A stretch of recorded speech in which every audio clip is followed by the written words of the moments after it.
കുഴൽക്കിണർ നിർമ്മിക്കുന്നതിനിടയിൽ കണ്ടെത്തിയത് പ്രകൃതിവാതക ശേഖരം. നിർമ്മാണത്തിനിടെ സംശയം തോന്നി ജീവനക്കാർ തീ കൊളുത്തിയതിനെ തുടർന്ന് കുഴൽക്കിണറിൽ നിന്ന് വലിയ തോതിൽ തീയാളുകയായിരുന്നു.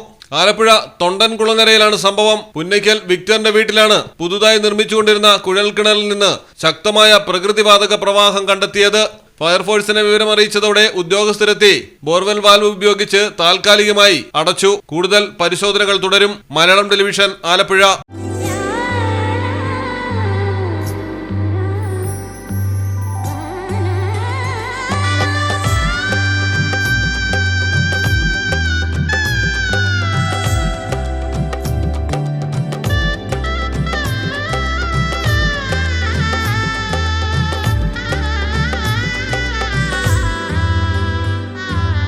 Celebrate the moments of colors. KMT Silks, Perindalmanda, Kottakkal.